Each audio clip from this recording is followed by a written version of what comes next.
அபார கருணா சிந்தும் ஞானதம் சாந்தரூபினம் ஸ்ரீ சந்திரசேகரகுரும் பிரணமாமி முதான்வகம் அத்வைதாசவ நண்பர்கள் அனைவருக்கும் என் நமஸ்காரங்கள். இன்னைக்கு நம்மளுடைய சேனலில் நாம் பார்க்க போகிறது மிகவும் அற்புதமான சில விஷயங்களை பற்றி இந்த பதிவில் நாம் பார்க்கலாம். இன்றைய தினம் அமாவாசை. பொதுவாக அமாவாசை அப்படின்னாலே மாலை நேரத்தில் மகாலட்சுமி பூஜைகள் செய்வது வழக்கம். நம்முடைய சேனலில் கூட நிறைய பேர் மகாலட்சுமி பூஜைகளை தொடர்ந்து செய்துட்டு வரீங்க. இன்றைய தினம் வியாழக்கிழமையோடு அமாவாசை வந்ததினால குபேர பூஜை, அதாவது லக்ஷ்மி குபேர பூஜை, மகாலட்சுமி பூஜை மற்றும் குபேர பூஜை இரண்டும் சேர்ந்து லக்ஷ்மி குபேர பூஜையை செய்து ஈசான்ய மூலையில் ஒரு சொம்பு வைத்து நாம் பூஜை செய்வதின் மூலமாக அத்தனை குபேர நிதிகளும் நமக்கு யக்ஷராஜாவினுடைய அனுகிரகம், குபேர நிதிகள் நமக்கு கிடைக்கும்.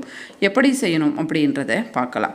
பொதுவாக நாம் இப்போ இருக்கக்கூடிய காலகட்டத்தில் நிறைய பேர் மறந்த விஷயங்களை நாம் ஒவ்வொரு வீடியோலையும் பார்த்துட்டு வரோம். அந்த விதத்தில் பார்த்திங்கன்னா, காலையில் எழுந்திருக்க வேண்டும். எப்போ எழுந்திருக்கணும் அப்படின்னு கேட்டால், முன்னெல்லாம் பார்த்திங்கன்னா என்ன சொல்லுவாங்க அப்படின்னா 6 மணி, அதாவது 6 மணிக்குள்ளே எழுந்திருக்கணும் அல்லது 6 மணிக்காவது எழுந்திருக்கணும் அப்படின்னு. அதற்கு என்ன காரணம்னு கேட்டால், சூரிய பகவான் சரியாக 6 மணிக்கு அவர் வந்து விடுவார். அவர் வருவதற்கு முன்னாடியே நாம் எழுந்திருக்க வேண்டும். அப்படி இல்லைன்னாலும் சரியாக 6 மணிக்காவது எழுந்திருக்கணும் அப்படின்னு சொல்லுவாங்க. அதற்கு மேற்பட்டு நாம் தூங்கினோம் அப்படின்னா நாம் இருக்கக்கூடிய தெருவில் இருக்கிறவர்களினுடைய அத்தனை தரித்திரமும் நமக்கு வந்து சேர்வதாகவும் சொல்லப்படுகின்றது. இப்போ நைட் ஷிஃப்டெல்லாம் பார்த்துட்டு வராங்க அப்படின்னா அவங்க கதை கிடையாது. நைட் ஷிஃப்ட் போகாமல் டே ஷிஃப்ட் போயிட்டு வரவங்க, மற்றபடி பார்த்திங்கன்னு சொன்னாக்கா வீட்டில் இருக்கக்கூடியவர்கள், அது மட்டும் இல்லாமல் ஞாயிற்றுக்கிழமையில் பார்த்திங்கன்னா ஒரு 10 மணி வரை தூங்குவது. இப்போ இருக்கக்கூடிய காலகட்டத்திலேயே நிறைய பேர் 7 மணிக்கு எழுந்திருப்பேன், 8 மணிக்கு எழுந்திருப்பேன், அது ஒரு ஸ்டைலாகவே சொல்கிறாங்க. அந்த மாதிரியெல்லாம் எழுந்திருக்கக்கூடாது.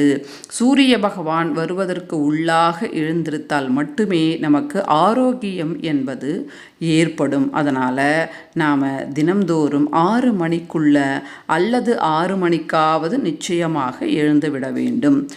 இப்போ நாம் இன்றைய தினம் குபேர பூஜையை பற்றி பார்ப்போம். அமாவாசையோடு சேர்ந்த வியாழக்கிழமை வந்ததினால யக்ஷராஜாவினுடைய அனுகிரகம் நமக்கு ஏற்படும். அப்படின்னா இன்றைய தினம் என்ன பண்ணணும்னா, ஈசான்ய மூலையில் ஒரு சொம்பு வையுங்க. அது பித்தளை அல்லது செப்பு சொம்பாக இருக்கலாம். அது நிறைய தண்ணீர் நிரப்பி அதில் நிறைய பூக்கள், பல வண்ண பூக்களை அந்த சொம்பில் போட்டுட்டு மஞ்சள் குங்குமம் போட்டு ஈசான்ய மூலையில், வெளியில் வச்சா ரொம்ப நல்லது. ஈசான்ய மூலை அப்படி இல்லைன்னா நைருத்தி மூலை அப்படின்னு சொல்லுவாங்க. ஈசான்ய மூலை அப்படின்னா வடகிழக்கு பகுதி அப்படின்னு பேர்.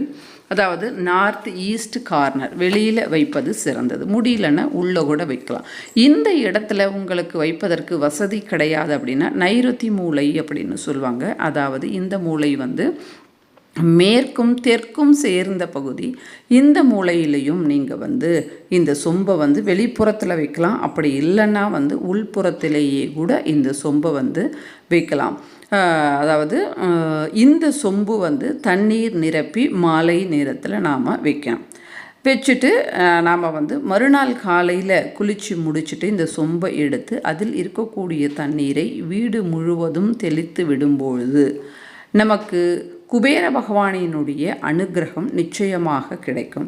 மீதி இருக்கக்கூடிய தண்ணீரை நாம் செடிகளுக்கு ஊற்றிவிடலாம். இது இன்றைய தினத்திற்கு உண்டான ஒரு சிறந்த அற்புதமான ஒரு பரிகாரம். நைருத்தி மூலை அப்படின்னா சவுத் வெஸ்ட் கார்னர் அப்படின்னு சொல்லுவாங்க. அந்த இடத்துல உள்பகுதியில் அப்படி இல்லைன்னா வெளிப்பகுதியில் வையுங்க. அடுத்து பார்த்திங்கன்னா குபேர பூஜை. இந்த பூஜையை பற்றி உங்களுக்கு நான் சொல்ல வேண்டிய அவசியமே கிடையாது. முதல்ல விநாயகருக்கு பூஜை பண்ணிவிட்டு அதற்கு பிறகு மகாலட்சுமி தாயாருக்கு பூஜை பண்ணணும். மகாலட்சுமி தாயாருக்கு பண்ணும்போது குங்குமத்தினால் அர்ச்சனை செய்ய வேண்டும். ஒரு வெற்றிலையோ ஒரு தட்டோ வச்சுக்கோங்க. குங்குமத்தினால் ஓம் பிரகிருத்தியே நமஹா, விக்ருத்தியே நமஹா, வித்யாயே நமஹா, சர்வபூத ஹிதப்பிரதாயே நமஹா, ஸ்ரத்தாயே நமஹா, விபூத்தியே நமஹா, சுரபியே நமஹா, பரமாத்மிகாயே நமஹா, வாச்சே நமஹா, பத்மமாலாய நமः பத்மாய நமः சுசியே நமः ஸ்வாஹாய நமः சுதாய நமः தன்யாய நமः இரண்யே நமः லக்ஷ்மியே நமः நித்யபுஷ்டாய நமः விபாவரியே நமः ஆதித்யே நமः தீப்தே நமः தீப்தாய நமः வசுதாய வசுதாரண்யே நமः கமலாய நமः காந்தாய நமः காமாட்சியே நமः क्रोध संभवाय नमः अनुग्रहपदाय नमः प्रतापे नमः अनकाय नमः हरिवल्लभाय नमः अशोकाय नमः अंसारुदाय नमः तीर्थाय नमः लोकशोक विनाशन्ये नमः धर्मनिलयाय नमः करुणाय नमः लोकमात्रे नमः पद्मप्रियाय नमः पद्मस्ताय नमः पद्माक्षये नमः पद्मसुन्दर्ये नमः पद्मोद्भवाय नमः पद्ममुखे नमः पद्मनाभप्रियाय नमः रमाय नमः पद्मवलधराय नमः देव्ये नमः पद्मिन्ये नमः पद्मकन्दिन्ये नमः पुण्यकन्दाय नमः सुप्रसन्नाय नमः प्रसादमुखे नमः प्रभाय नमः चन्द्रवदनाय चंद्राय नमः चंद्र सहोदरी चतुर्भुजाय नमः चंद्ररूपाय नमः इंद्राय इंद्रशीतलाय नमः हलाजनन्ये नमः पुष्टे नमः शिवाय शिवाय तत्ते नमः विमलाय विष्णुजनन्ये नमः सृष्टि दारिद्र्यनाशन्ये नमः प्रीतिपुष्करण्ये नमः शान्ताय नमः शुक्लमाल्याम्बराय नमः श्रीये नमः भास्कर्ये नमः बिल्वनिलयाय नमः वरोहराय नमः यशस्विने नमः वसुन्धरांगाय नमः उदरांगाय नमः अरण्ये नमः हेममालिन्ये नमः धनधान्यकर्ये नमः सत्ये नमः सत्यसौम्याय नमः शुभप्रदाय नृपेष्ण कदनानन्दे नमः वरलक्ष्मी नमः सुप्रदाय सुभाय हिरण्यप्राहाराय नमः समुद्रधनाय नमः जयाय नमः मंगलदेवी नमः विष्णुवक्षस्थलसिताय नमः विष्णुपतिन्ये नमः प्रसन्नाक्षे नमः नारायण समाश्रिताय नमः दारिद्र्यदंसन्ये नमः देवी नमः सर्वपत्रनिवारण्ये नमः नवदुर्गाय नमः काल्ये नमः ब्रह्मा विष्णु शिवात्मिकाय नमः त्रिकालज्ञानसम्पन्नाय नमः भुवनेश्वरी नमः லக்ஷ்மி அஷ்டோத்திர சதநாமம் சம்பூர்ணம் அப்படின்னு குங்குமத்தினால் அர்ச்சனை பண்ணுங்கள். 5 ரூபாய் காசோ அல்லது 1 ரூபாய் சத்தம் எழுப்பி அழகாபுரி அரசனையை போற்றி ஆனந்தம் தரும் அருளையை போற்றி இன்பவலும் அளிப்பாய் போற்றி இடர்லா பிறந்தகையை போற்றி நம்ம சேனல்லையே இருக்குது. அதை போட்டு கூட நீங்கள் காசுகளால் சத்தம் எழுப்பிட்டு அடுத்து தூபதி பாரதி நைவேத்தியம் எல்லாம் வச்ச பிறகு அந்த குங்குமத்தில் ஒரு சொட்டு தேன் கலந்து நிலைவாசலை சொஸ்திக் போட்டுட்டு நீங்கள் மனசார வேண்டிட்டு உங்களுக்கு இன்னும் ஏதாவது மகாலட்சுமி தாயாருக்கு உண்டான ஸ்லோகங்கள் அல்லது போற்றிகள் தெரிந்தால் கூட நான் கொஞ்சம் ஜஸ்ட் எக்ஸாம்பிளாக ரொம்ப ஃபாஸ்ட்டாக உங்களுக்கு நான் சொன்னேன். லக்ஷ்மி அஷ்டோத்திரம் கூட நம்ம சேனலில் நிதானமாக சொல்லினது இருக்குது. அதையும் போட்டு நீங்கள் அர்ச்சனை பண்ணலாம். அப்படி இல்லைனா மகாலட்சுமி தாயாரினுடைய போற்றிகள் சொல்லி கூட நீங்கள் அர்ச்சனை பண்ணலாம். இப்படி இன்றைய தினம் அர்ச்சனை பண்ணிவிட்டு நீங்கள் வேண்டிட்டீங்க அப்படின்னா நிச்சயமாக குபேர பகவானினுடைய அனுகிரகம் என்பது ஏற்படும். முறைப்படி செய்யணும் அப்படின்னா கலசம் வச்சு பூஜை பண்ணுறது ரொம்ப சிறந்தது. அப்படி கலசம் வச்சு நீங்கள் பூஜை பண்ணுற வழக்கம் இருந்தால் நிச்சயமாக கலசம் வச்சு கூட பூஜை பண்ணுங்கள். முழுமையான பலன்கள் என்பது உங்களுக்கு நிச்சயமாக கிடைக்கும். இந்த மாதிரி ஒவ்வொரு அமாவாசையும் குபேர பூஜை தொடர்ந்து செய்யணும், பௌர்ணமியும் தொடர்ந்து செய்யணும், வியாழக்கிழமைகளில் தொடர்ந்து செய்யணும், பூச நட்சத்திரம் வரும்போது தொடர்ந்து செய்யணும்.